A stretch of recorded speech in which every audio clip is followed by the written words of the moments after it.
2학년 8반 16번 박찬빈입니다. 2024년 고2 3월 모의고사 한국사 문제를 해설하겠습니다. 가장 높은 오답률 15문제를 선정해 해설할 예정이며 먼저 가장 오답률이 낮은 10번 문제부터 설명하겠습니다.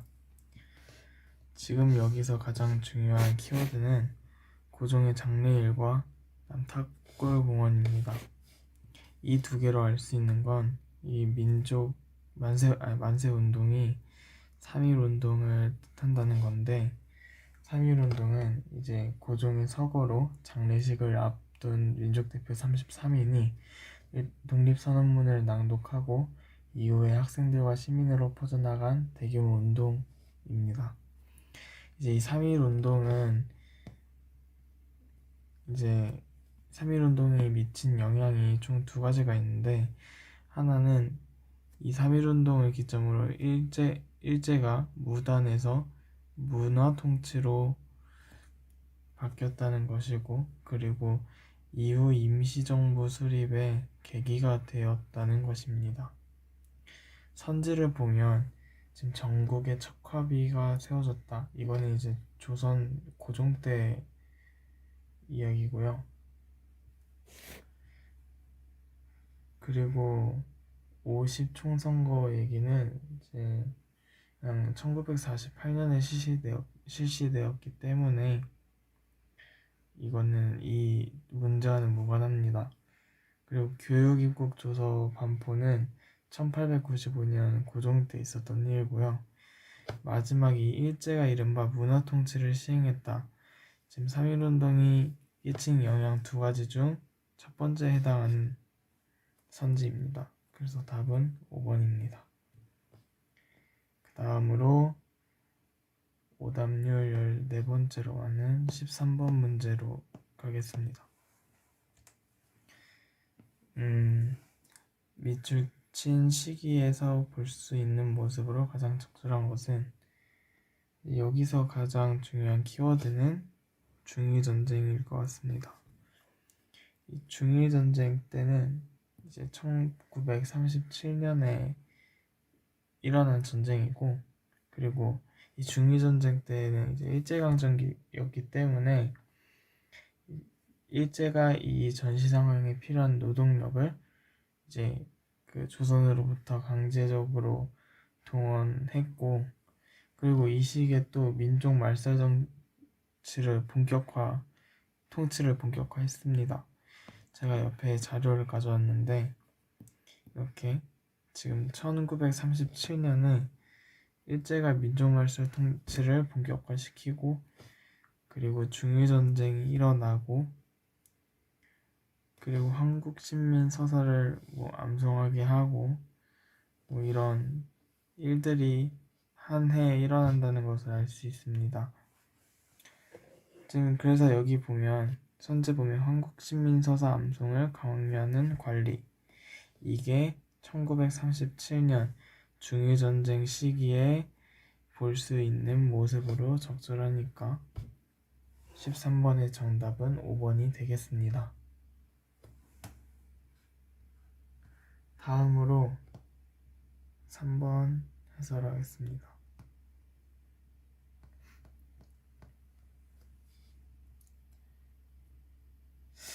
다음 상황에 대한 탐구활동으로 가장 적절한 것은, 지금 이때가 진성여왕 제위 6년이네요.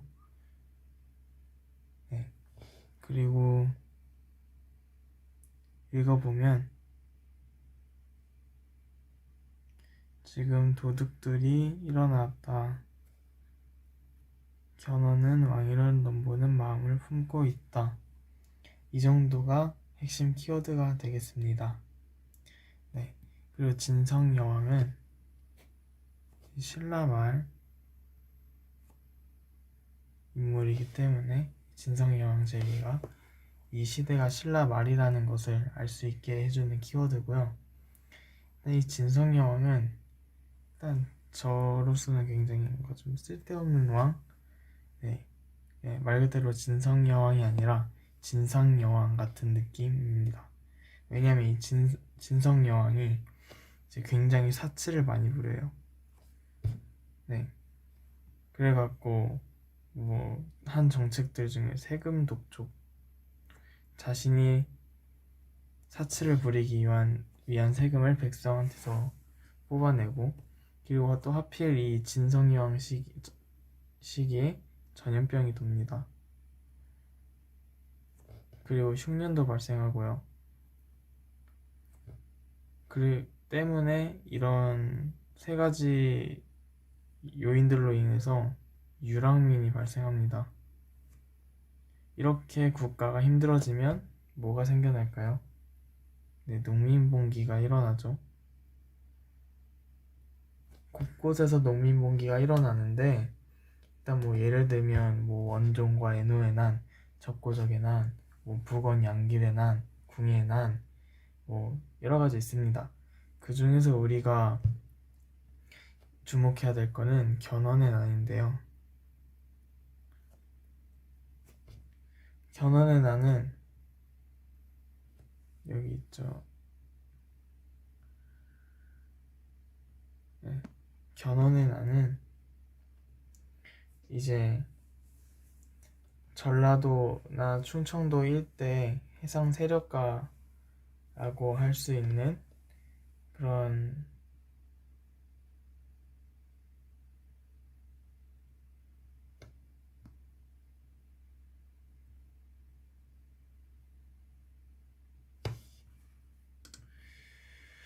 잠깐만.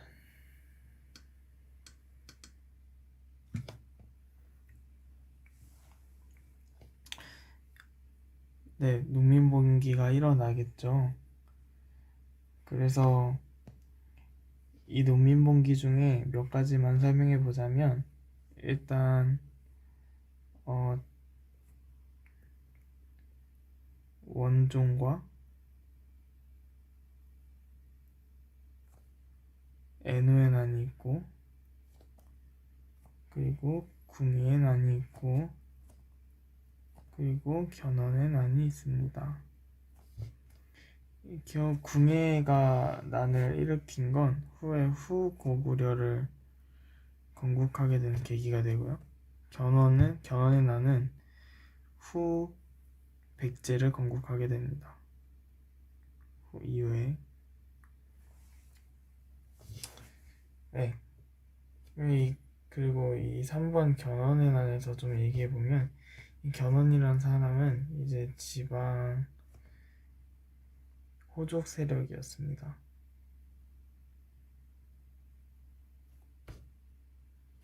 근데 이제 이런 사건들로 인해서 지방 호족 세력의 성장이 급속화되고, 따라서 이런 농민봉기가 생겼습니다.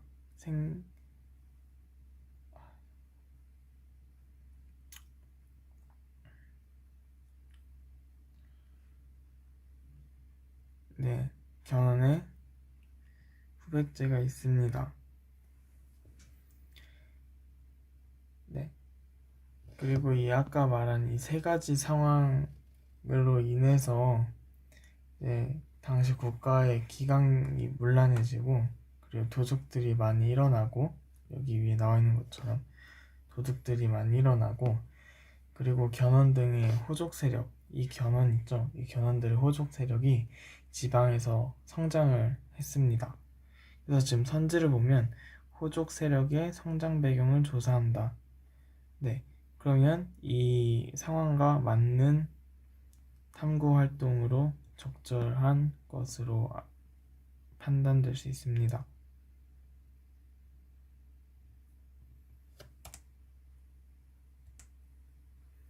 다음 문제로 넘어가겠습니다. 네.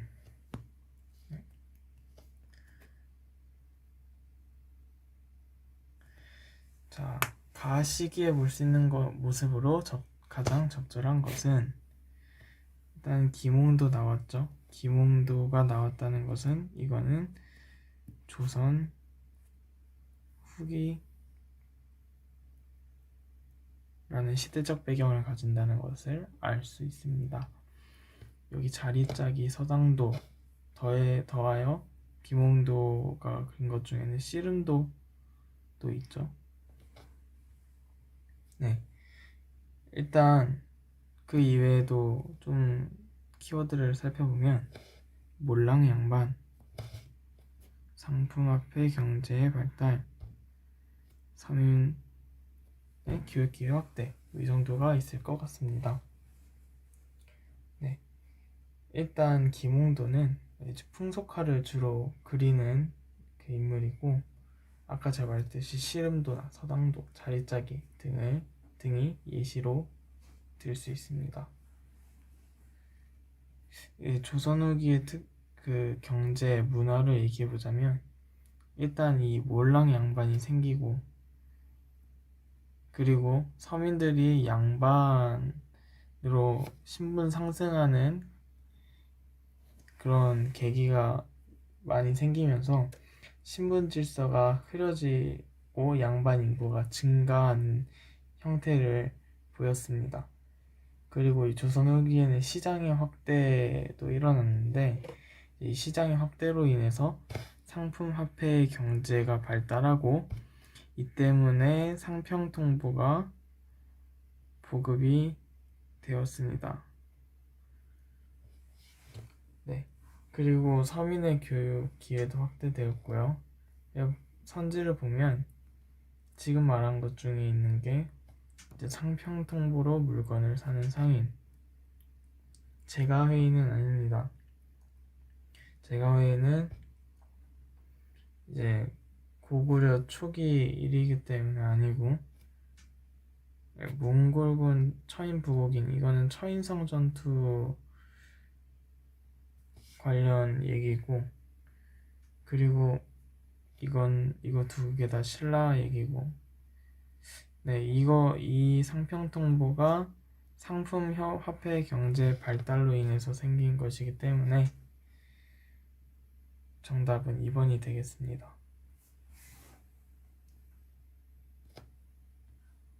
다음 14번 해설하겠습니다. 자료가 발표된 시기를 연표해서 옳게 고른 것은, 일단 이 키워드는 저합작위원회, 저합작, 네, 이 정도가 될 것 같습니다. 그리고 이 자료는 지금 이거 7까지 나와 있죠. 그래서 이건 좌우합작위원회가 발표한 좌우합작 7원칙인 것을 알 수 있습니다. 순서대로 살펴보면 국권 피탈은 1910년에 일어났고요. 60만세 운동은 1926년, 1931년, 그리고 8.15 광복은 1945년에 일어났죠. 대한민국 정부 수립은 3년 후인 1948년, 그리고 4.19 혁명은 1960년에 일어났습니다. 이 저합작위원회가 발표한 7원칙은 1946년에 발표되었거든요. 네, 따라서 이 1946년이면 이쯤 네, 그래서 라가 정답인 것을 알 수 있습니다.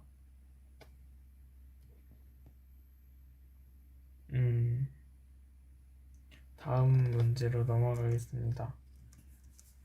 다음 문제는 지금 14번 했고 9번.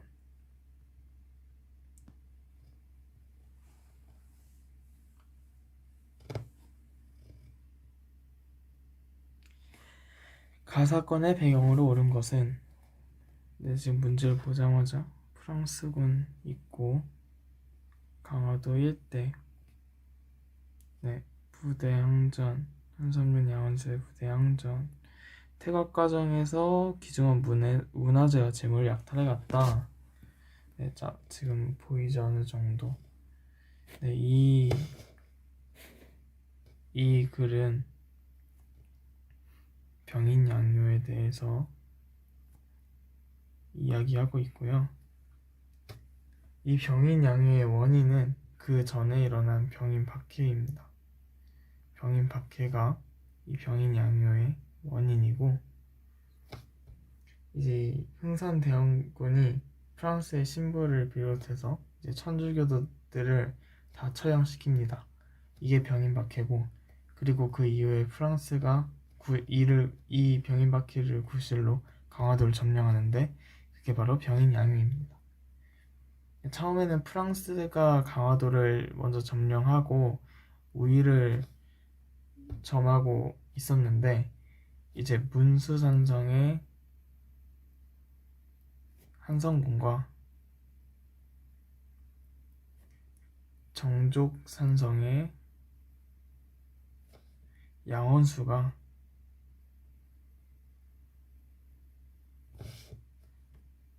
이 두 사람이 각각의 산성에서 큰 승리를 거두면서 이 조선이 주도권을 다시 가져옵니다. 조선이 이제 유리한 상황에서 프랑스군이 퇴각을 하는데, 그 퇴각을 하는 과정에서 문화재와 재물을 약탈해 가는데요. 그 예시로 외교 장각이 있습니다.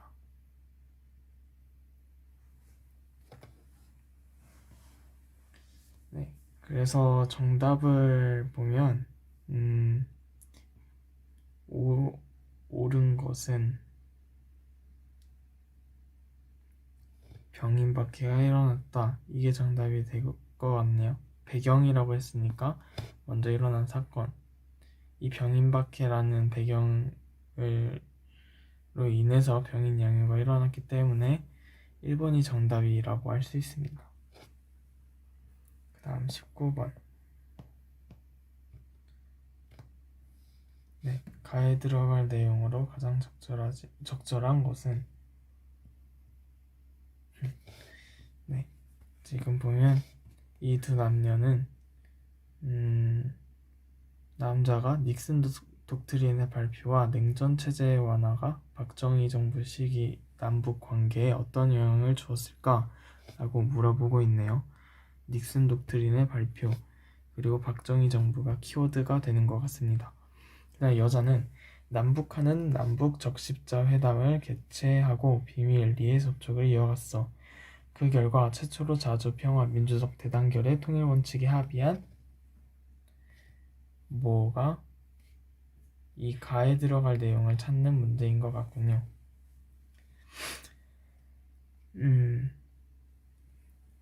먼저 이 키워드는 다 체크를 했으니까 한번 얘기해 보겠습니다. 이제 이걸로 알 수 있는 건 이제 박정희 정부가 북한과 비밀 회담을 이어가 나갔다. 근데 그 배경에는 닉슨 독트린 발표가 있다. 그러면 이 경우에는 가가 7.4 남북 공동 성명 발표라는 것으로 유추해 볼 수 있습니다. 왜냐하면 이제 닉슨 독트린 발표가 이제 베트남 전쟁 같은 전쟁에 그렇게 관여하지 않겠다라고 하면서 미군 부대를 철수하겠다라고 말을 했고, 그래서 이 박정희 정부가 이 닉슨 독트린 발표 이후에 북한과 비밀리 회담을 추진한 게 바로 남북 적십자 회담이고, 이 이후에는 7.4 남북 공동 성명을 발표했다. 이 흐름을 좀 암기해 주시면 될 것 같습니다. 지금 가져온 자료에도 닉슨 독트린, 그 다음에 남북 적십자 회담, 그다음 7.4 남북 공동 성명, 이런 식으로 순서가 나와 있죠. 이 순서를 암기해 주셨으면 되게 좋겠습니다. 그럼 19번 했으니까 다음 문제로 넘어가겠습니다. 4번.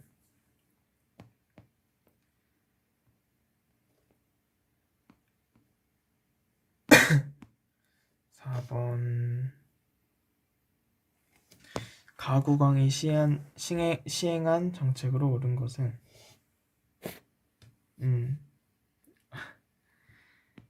일단 여기서의 키워드는 원이 쇠퇴했다.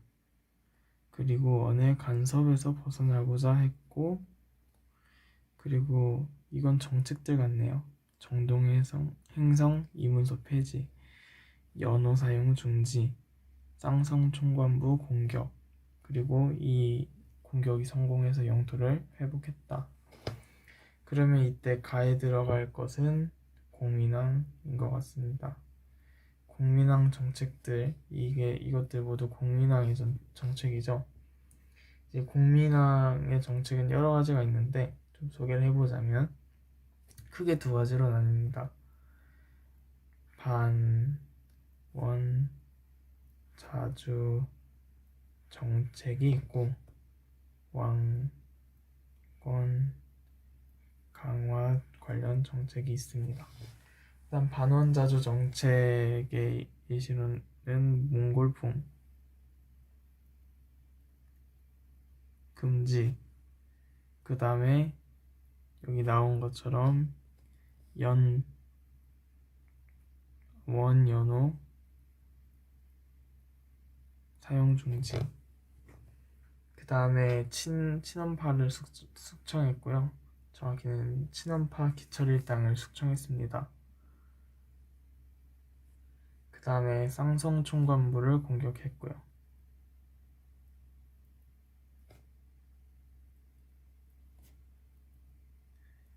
네, 이게 반원자주 정책에 해당되는 내용들이고, 왕권 강화를 위해서는 이제 신돈이라는 사람을 등용하고요.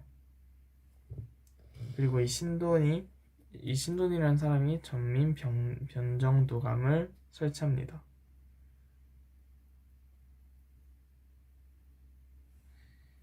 그리고 성균관을 정비하고 신진사대부를 개혁 세력으로 성장시킵니다. 그리고 정방을 폐지하는 것 또한 이 왕권 강화에 해당되는 내용들이기 때문에 알아주셨으면 좋겠고요. 그리고 선지를 보자면 시행한 정책으로 옳은 거, 사비천도 안 했고, 정복 안 했고, 후민정음 안 했고, 수원의 화성 건설 안 했죠. 지금 말한 게 전민 변정도감 때문에 정답은 5번이 되겠습니다. 그 다음 문제로 넘어가겠습니다. 16번. 16번은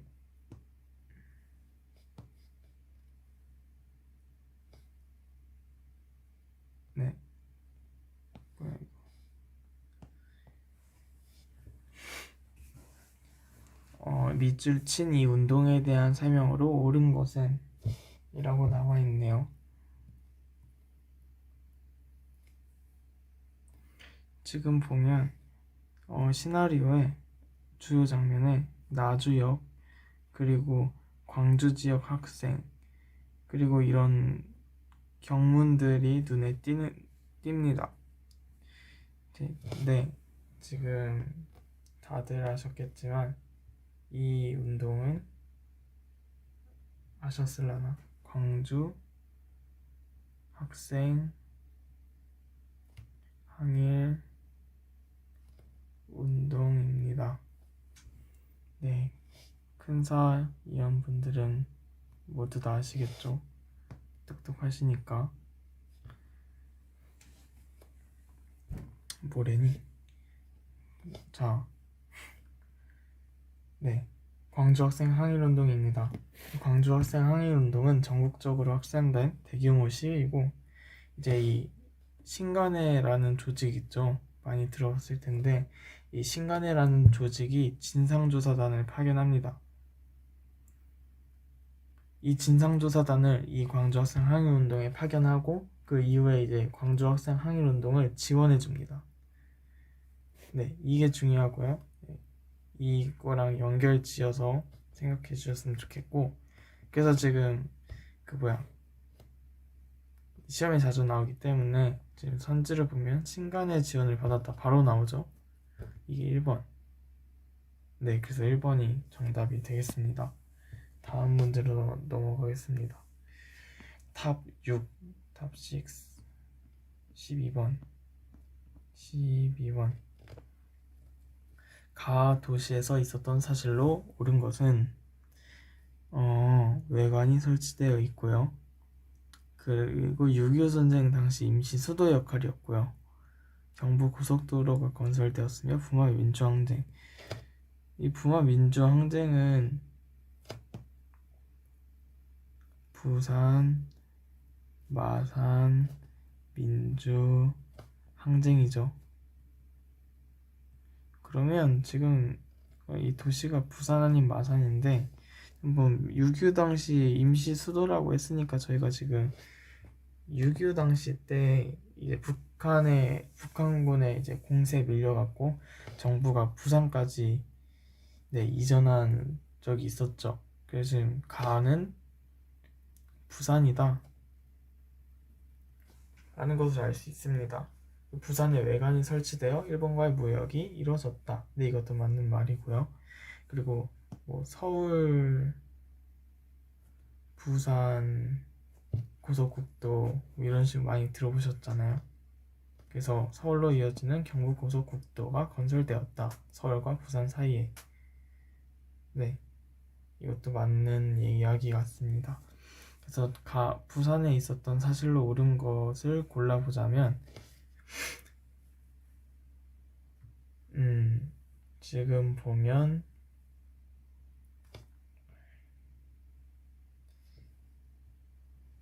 지금 보면 강화도 조약으로 계양장이 설치되었다. 지금 강화도 조약이 이야기가 나오죠. 네, 이거는 부산에서 이 계양장은 부산에 다시 네, 강화도 조약이 체결되면서 이제 이 부산에 계양장이 설치되었기 때문에 1번은 맞는 선지고요. 이제 신흥무관학교는 전혀 다른 얘기죠. 홍경래 난도 그렇고 청해진 독립문도 아닙니다. 그래서 1번이 정답인 성지가 되겠고요. 그 다음에 이게 탑 6였나? 네, 탑 6, 탑 5로 가겠습니다. 17번.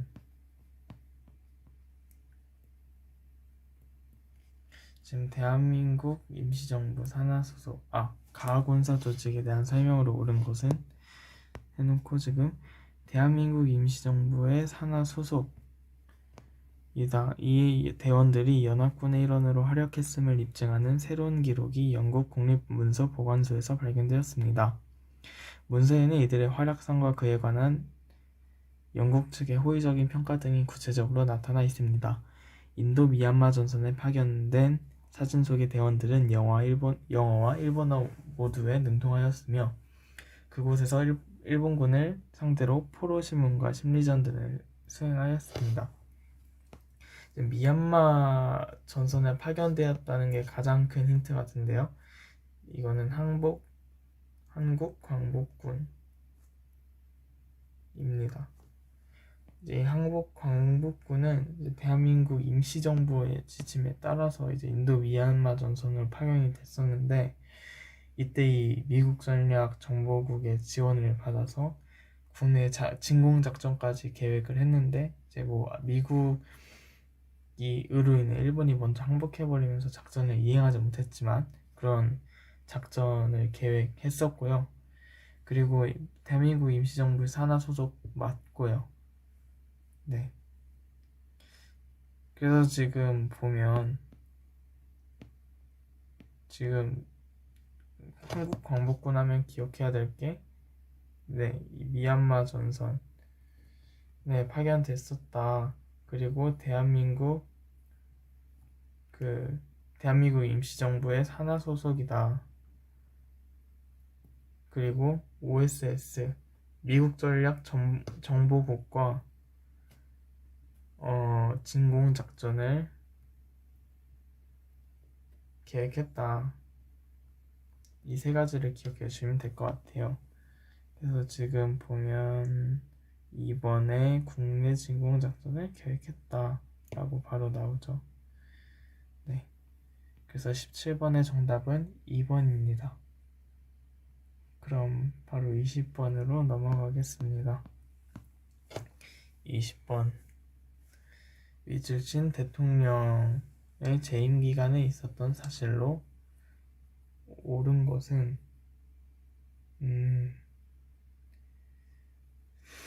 지금 보면 역사 바로 세우기의 일환 하자마자 바로 알 수 있죠. 이 대통령은 김영삼 대통령 정권 시기입니다. 네, 이날 대통령은 경축사에서 건전한 한일관계 구축 위해 일본 과거 침략 행위와 식민지배에 대한 반성이 선행돼야 한다고 강조하였다. 이 김영삼 정부의 정책은 굉장히 많지만 그중 몇 가지만 설명해보자면 기억해야 될 거. 금융실명제를 실시하였고요. 그리고 지방자치제를 전면 실시하였고요. 그 다음에 지금 위에 나온 것처럼 역사 바로 세우기,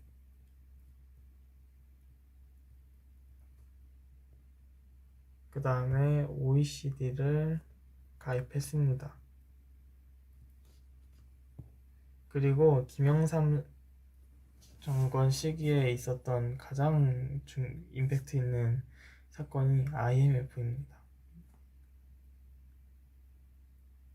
네, 이 정도는 기억을 해주셔야 될 것 같아요. 그래서 지금 선지를 보면 금융실명제가 전면적으로 시행되었다 라고 나와 있네요. 그래서 4번이 정답이 됩니다. 네.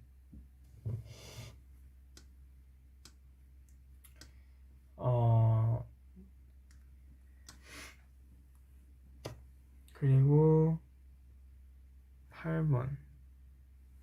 8번으로 넘어가겠습니다. 8번의 오답률이 43.8 정도 되고요. 지금 키워드를 좀 뽑아보자면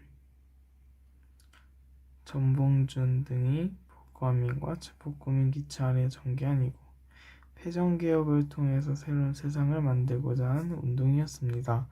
이번 전시에서는 농민군의 처지와 실상을 보여주는 옥중 한글 편지를 비롯한 다양한 관련 기록물이 전시될 예정입니다.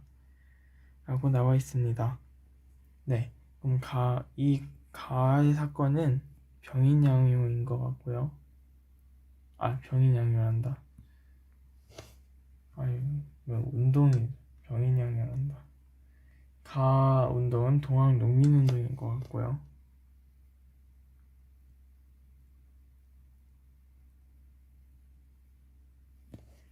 네, 그리고 보궁안민과 제폭구민의 기체 아래서 전봉준이 이끄는 농민군이 봉기했다가 맞는 설명인 것 같고요. 그리고 이들은 농민자치기구인 집강소를 설치했고요.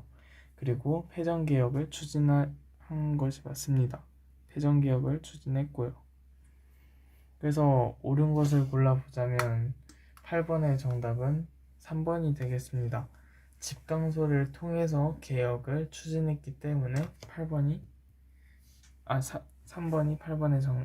8번 문제의 정답이 되겠습니다. 그냥 마지막 두 개가 남았는데 탑2는 2번 문제이고요. 2번 문제를 보면 가국가에 대한 설명으로 옳은 것은 당 태종이 대신들을 불러 말하기를 누구의 연개소문. 너무 쉬운데 가는 고구려이죠. 고구려의 연개소문이 정변을 일으켜 군주를 시하였으므로 짐이 몸소 행군해서 그를 벌하고자 하오라고 말했다. 당태종이 고구려의 안시성을 공격했으나 함락시키지 못하고 군사를 돌려 철수했다. 이 안시성과 연개소문 모두 고구려를 가리키는 키워드라고 할 수 있습니다. 그럼 이 구글에 대한 설명으로 옳은 것을 골라야 하는데, 일단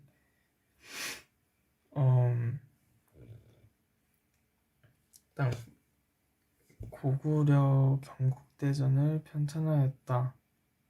해동성국 아니죠. 경국대전도 아니에요. 네, 4번이 맞는 선지인 것 같습니다. 신라를 도와 왜를 물리쳤다. 네, 이제 고구려는 예전에 그 광개토 대왕 때 이제 왜가 신라를 침략하자 이제 군대를 보내 왜를 물리친 그런 역사가 있기 때문에 4번이 정답인 것 같습니다. 광개토 대왕.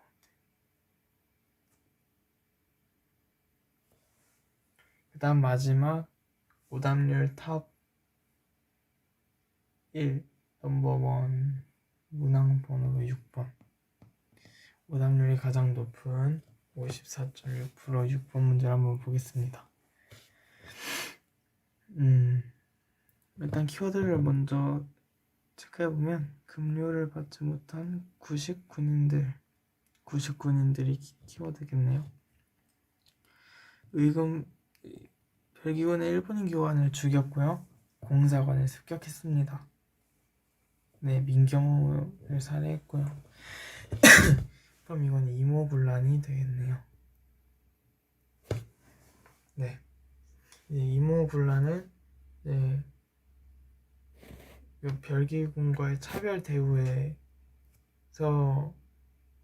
시작이 되었고요.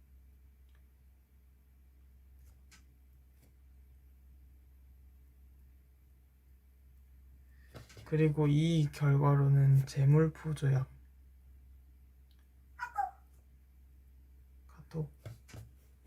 조선과 일본 사이에 체결된 불평등 조약인 재물포조약이 이 이모군란의 결과로 나타났습니다. 그래서 여기 4번에 재물포조약이 체결됐다 바로 나와 있네요.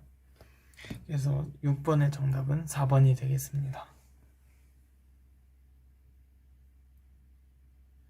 네, 이상으로 2024년 고2 3월 모의고사 한국사 문제 오답률 탑 15 해설을 마치겠습니다.